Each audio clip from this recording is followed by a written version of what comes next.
to have a company come in and do a third-party evaluation of the lead mold and asbestos in the building. When you're removing these tiles, are you gonna be disturbing anything or replacing these heads? So if they're removing the heads, you've got a lot of actual drop ceiling in that building. So if you pull a tile down and it's a drop ceiling tile, it would not be this tile that we're talking about that potentially could be a problem.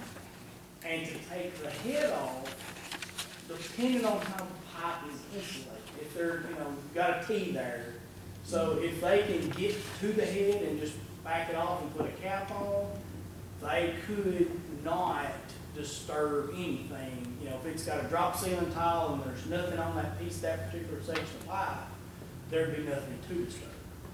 But if they pulled a tile down and that particular tile happened to be cane fiber, which in my thought process, the cane fiber tiles are going to be different than asbestos tiles, because asbestos, as most of y'all know, doesn't burn.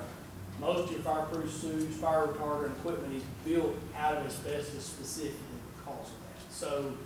So I think that the cane fiber tiles that are being specifically discussed either are being, if they are asbestos tiles, they've been misconstrued, because cane fiber is flammable material, asbestos is non-flammable material. So while an asbestos tile is a health hazard, it is not a fire hazard, if that makes sense at all. So you're not gonna have to tear anything up removing these tiles.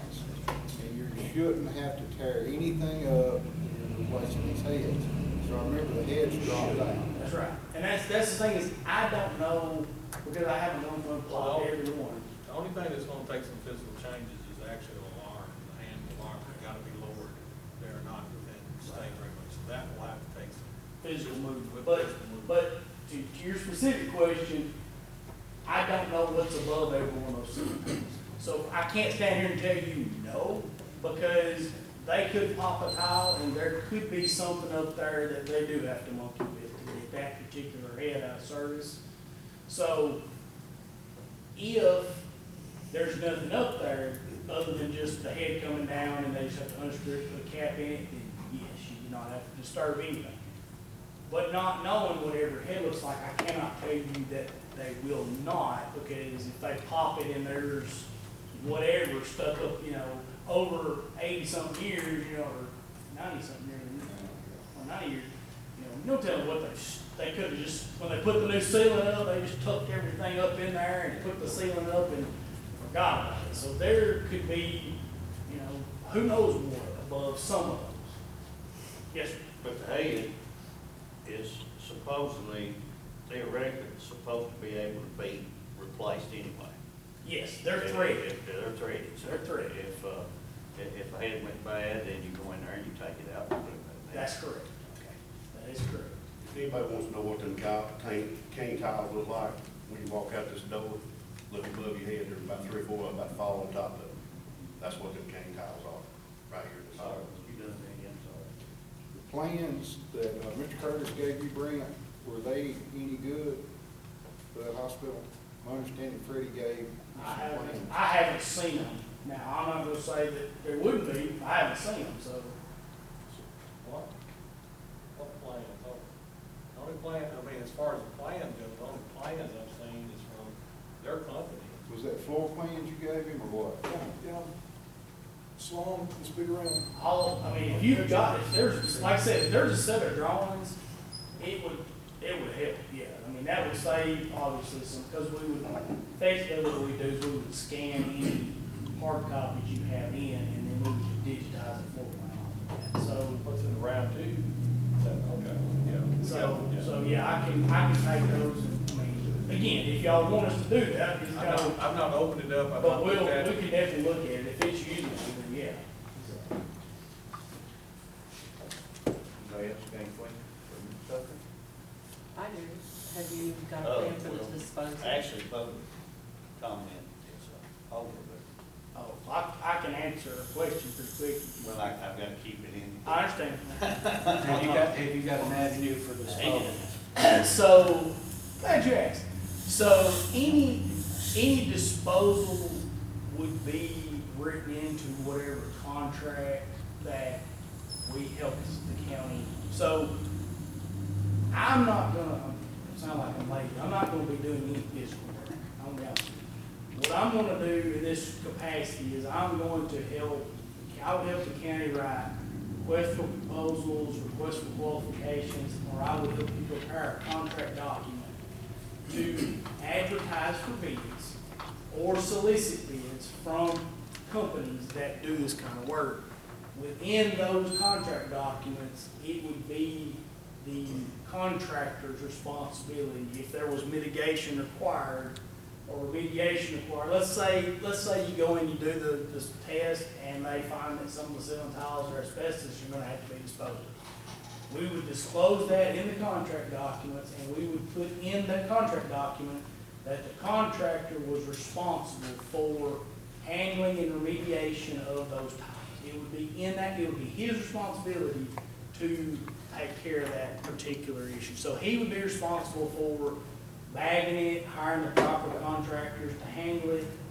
Now, the thing about, since we've kind of segued off into that, the thing about hazardous material is it will be the county's for perpetuity.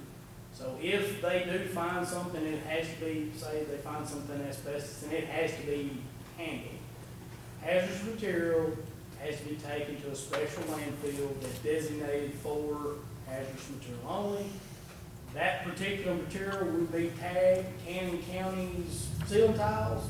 They put it in that landfill, and they would know exactly where it was, and it would be yours. Now, their job is to maintain that once you've given it to them, but it's yours for eternity, so to speak. But specifically to the question, that would be handled inside of the contract, and it would be the contractor's responsibility to take care of all that for y'all. Thank you, Mr. Tucker. Yes, sir. Appreciate you coming. Yes, sir. Appreciate you enlightening us with that information. First thing I need to know is, before we go any further, I have a motion to accept the. Oh, you would like to also? Because see, there's more to another class. So, okay, so no debate, I'm gonna let you leave. As far as debate on the hospital, so I took the committee, I'd like to open up the floor on debate cards. Because it says in the agenda discussion. Mr. Chairman, if y'all need me for anything else, I'm gonna slip out of here. Thank you, sir. Look up. Brenda will holler at me, let me know what. Thank you, Mr. y'all do. Tucker. Thank y'all. Thank you so much. Oh, yeah. How much do we pay rent for that hospital? Have we been paying? None. Hours, it's hours. But isn't there certain specifications we gotta keep? Not anymore, not since April. There's nothing, there was an original lease agreement where we have to use some type of medical facility up to roughly late 50s. Then there was another document signed in 84, where it was basically turned over to the county, that y'all, lock, stock, and barrel, I think the price was $10. Kids gave it to us. Cut down storage agreement, We got it. No, I got a copy of that in my truck. I need to take it on the Basically, it's an old building that's just been given to us, to the county. And I think the school board moved in 86. Yeah. County took that and sent it in court to remove the stipulation that's being used at the hospital for medical facility. So the county can use it as they wish. We won and/or lost, as you want to look at it. Yeah. But see, what I'm afraid of, once we get started, is this gonna be more than just these three things? I would be. Guaranteed, because you start skinning something back, it's, Just like working on plumbing, you fix one leak, here we go with something else. But typically, a sprinkler system is not insulated. Unless it's in a non-insulated environmental control area. Right. I went to the meeting, and here's what you got housed in there right now. School board, CASA, VSO, election office, food bank, archives, probation, and adult education 1 and 2. So I guess the main question we need to ask ourselves is if we're going to keep the building or not. Because if you're not going to keep the building, then you got to find somewhere for all these people to go. So that to me becomes the first and foremost question. Do we want to put money in the building? If we don't, then we got to find somewhere for them to go. If we do, then we're still probably going to have to find somewhere to go for some of them due to the ADA requirements. Because quite honestly, when you go to early vote, the way that is set up, there's no way you can get a wheelchair in there to do all that in early vote. I mean, I can't imagine that passing any kind of ADA recommendations. But again, too, I mean, you're talking about a building that we already own, you know. Go to build it either. What's it gonna cost you?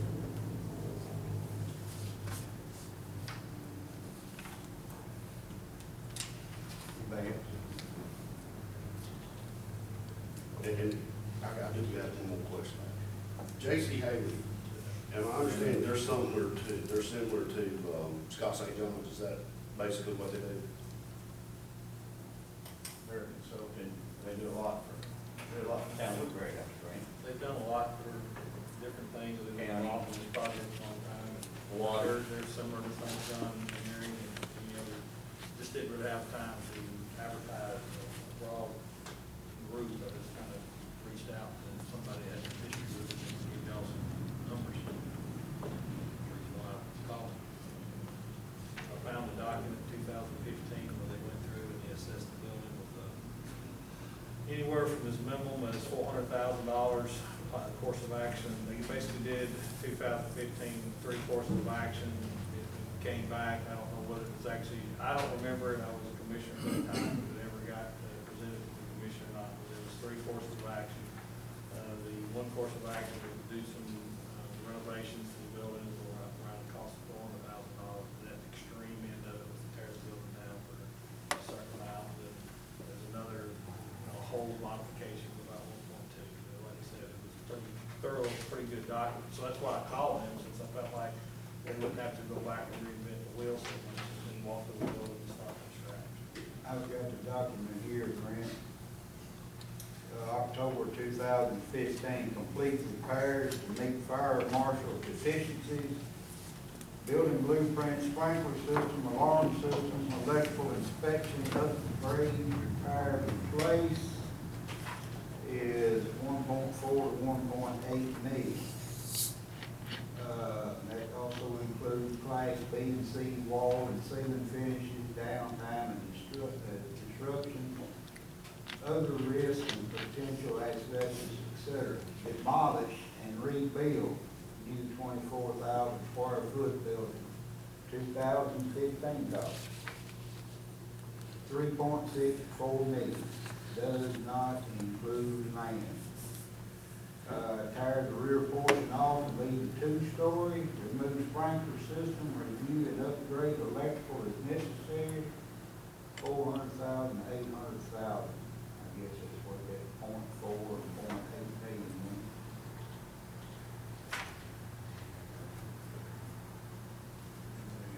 I'd like to, if I could, just a second, I'd like to yield the chair to Russell Ray. Go ahead. Because Rhoda said you can't debate your chairman, so I have to yield the chair. My thought on it, that we need things also, and it's just me thinking, it's just the maintenance side of it, yes, about 30 years in. But is sprinkler systems and the sprinkler heads, they're like, that's Mr. Tucker, they're made to come out. Now, it also, can it not be thought of that maybe we can do sprinkler, Miss Fanning, and then have to do the sprinkler heads, and as any work that we cannot do on our own. Have you ever looked above a tile over there or anything all right, is it insulated? Well, you got some, yeah, you got insulation up in there. The pipes on the sprinkler system? Well, now, as far as that goes, there's some places you can't. Now, the sprinkler system is what you're gonna be, disrupting. So, as far as heads and stuff like that, I don't know if you understand what I'm trying to get across here, is I think that we can, I think we can think about doing some worker savings. And put plugs, taking a head out, which it may come out. I mean, even if you had to go along and get a heater bar to bring it out, because it's been in there so long, but it's made to come out, the header's made to come out. And that's money saved, if we can use our own way. Is that possible? Am I far-fetched here? I don't think you are. I think Darrell has offered us all the inventory we can have to take the tiles down. And I mean, the way he talked, he'd have that done in less than a week. And if you're talking about 40 grand on what Mr. Haley's proposed, or Mr. Tucker's proposed, I mean, I wouldn't know why we wouldn't utilize the labor that we've got for free. That's just a thought. But, you know, I understand what you're saying, and I agree with what you're saying. But honestly, we don't know what we're dealing with in that building as far as the environment. Environmentally, no, we don't, ain't. But, I mean, you can do all this work and all of a sudden, you know, with it not even being tested or anything, then it tests. well, it could go either way with Mr. Tucker also. Right. I mean, if we're taking out sprinkler heads, or they're taking out sprinkler heads, if that issue comes about, then it's gonna be with Mr. Tucker or us either one. Well, what I'm saying, it needs to be done first. And I'm here to tell you that that the engineer, I've got that against them, they are not going to absorb any cost to them. What I'm saying is, if it runs into something, then it's still gonna cost us. If it runs into something we're doing, it's still gonna cost us. The engineering company is not gonna be liable if it goes over. If they miss something, they are not gonna be liable for it. You will not get them to give you a dime if they miss something. I know from experience, I've seen them miss a load, a grounding load, inside a circuit box, and come back after it's done wired. Okay? Well, they missed it. They're engineers, they're electrical engineers, missed it. Hello? Well, you think that they would be liable for that? No. You are liable for it. And I'll tell you that right now. And I just want everybody to know that this engineer is not liable for anything. He's put the question marks on all his figures. And I believe we talked about question marks on figures before, and we talked about 3 bids on everything. And like I said before, you probably, you may not get 3 bids on everything.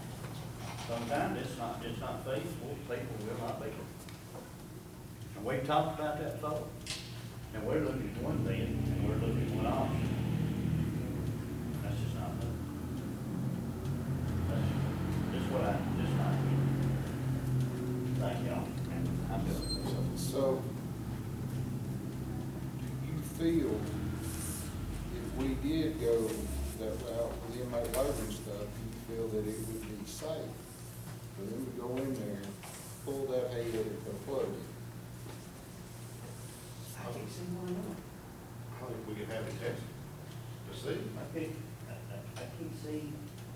I mean, that's cheaper than $40,000 for ceiling tile. If that sprinkler dead, if they kill that sprinkler system, Flush yeah, I can't see a way.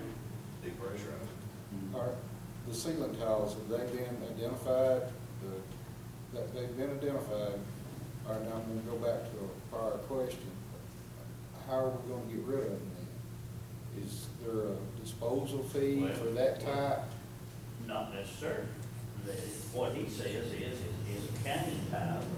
It's flammable. It is a flammable tile. Why couldn't we- Asbestos tile is for, I don't think a cane tile is environmentally unsafe. Well, if it is, we're walking underneath it every day. That's what I'm saying. Well, it's the same thing over there. You're walking under it every day with the women that work over there. If a cane tile is And yes, it'll cost me. environmentally unsafe, and from what I gathered from him, if I gathered wrong from him, then I did, but it sounds like to me he's making two classifications between a cane tile and an asbestos tile. Recognize, ask Mr. Curtis a question here. Mr. Curtis, did not the fire marshal at that meeting that myself and Corey and Ronnie was at, identify the cane tiles as only a flammable hazard and not a environmental hazard, and describe what they look like to us? That's correct. And my advice on that would be to get Mr. Teal to come and tour the building and identify every ceiling tile that needs to be removed. If you're gonna do that, get your fire marshal there and say, okay, if these are the three things that we need to do, then tell me what we need to do, and say, this is the size of tile, and then Take it down. make sure they're taken down. And then a picture of evidence that you have done that. I mean, that's how you do those things. That's what I've been doing with another issue is evidence. And that's what I think that the fire marshal, I'm no legal scholar at all, but I'm just telling you, you do what you tell them to do. We've done that a lot with our students, is that fire marshal do what he tells you to do. So that's what I would suggest, is to identify. I mean, you always gotta have a place for it. Absolutely. Sure. But here's something else. If a company is hired to remove those tiles, and there are not an environmental hazard, our trash facility does not take commercial trash. We will have to pay someone to dispose of those tiles. But if our county maintenance people and or the inmates take them out, we can take them into our trash facility out of the night at no cost, other than the tonnage. For me, as long as it can be done safely, that's to the people doing it and the people in the building, that it's legally, that we can do it. And yeah, we got the free labor that we can do it, I'm all for it. I just wanna make sure it's safe on the people in the building. Exactly. And the people doing it. It's food for thought. Yeah, I mean, but you're not tearing anything up, so the asbestos shouldn't be touched. You had a comment, Brent? I think that I understand what your thought process, but from a legal standpoint, you're walking down you're putting me in a very tough position to put county employees in charge of doing something that they don't have an expertise in doing.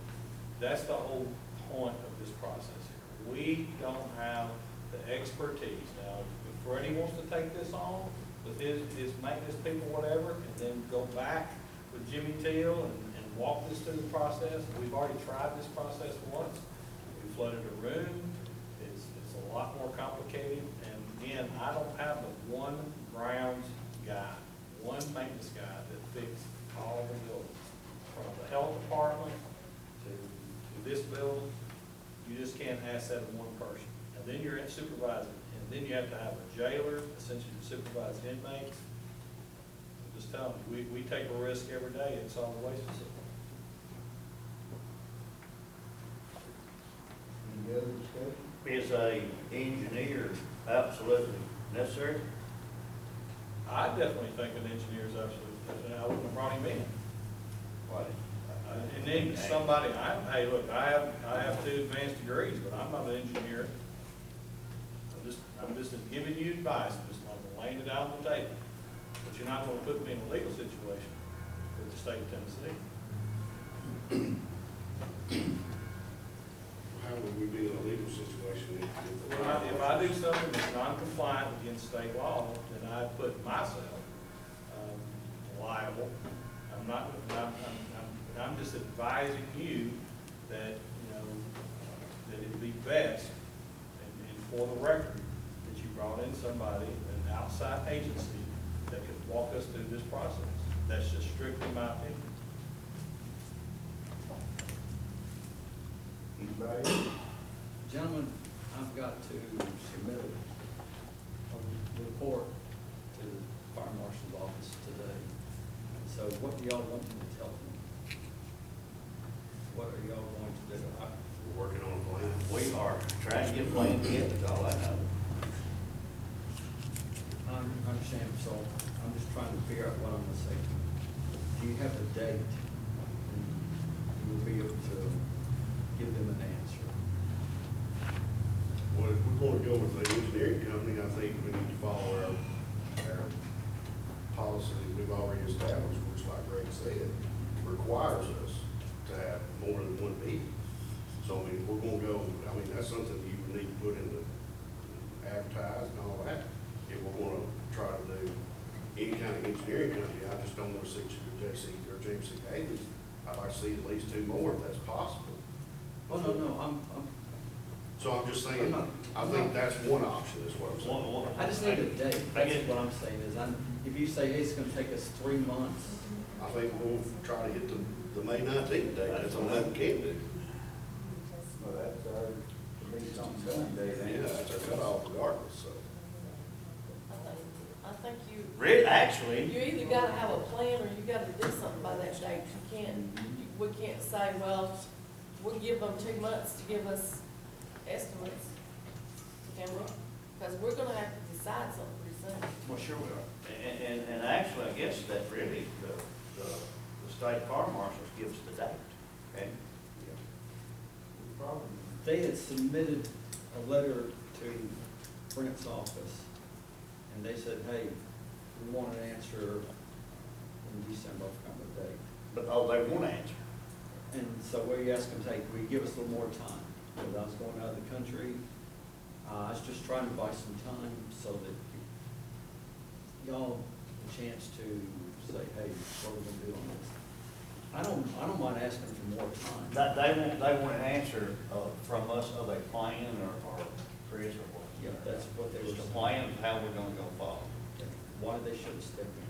Well, all right, Rick, can you get us 2 more bids by the next meeting? I have no clue. I really don't. All I can do is- understand. yeah, all I can do is advertise. I understand that completely. It's a little bit skewed though now, if you think about it. I mean, Because J.C. Haley didn't give a $200,000 estimate, now the next guy knows what he's needing. Should be sealed bid, I know. But, Since, oh, I thought you. Go ahead, Ron. I thought you were next. No, not yet. Since the money's an issue, if money wasn't, we would. Well, sure. Structure it all in text box. In the timeframe we've got to work in, we know the drop dead dates at 5/19, we take, although Chris has got to respond to the minute, we'll know that what we got to know that they've asked for a response. Are you still in the game of commissioners and Board of Education members, or a committee from each, whatever makes sense? Sit down together, since y'all are the principal players of that building, with the greatest head count, to put 2 heads together to see what short-term, maybe, if nothing else, a bridge to get us a little bit further down the road, to allow us to say, okay, this is sort of where we're at, and this is what seems the most reasonable financially. I believe what Mr. Tucker said, and I believe, and I certainly speak for St. John, but since the manner they work with us, and currently work with us on the solid waste days on a hourly basis, or charging for services rendered, as we would say. Have the expert sort of as your overseer on whatever proposals are on the table, so you guys through it to check the blocks off of these 3 things that are about us. We don't, as a county, have any capital outlay to meet the needs, period. was $200,000 or a dollar. There's nothing in this budget for capital outlay to go against on that tomorrow. So with that being said, May 19th would get us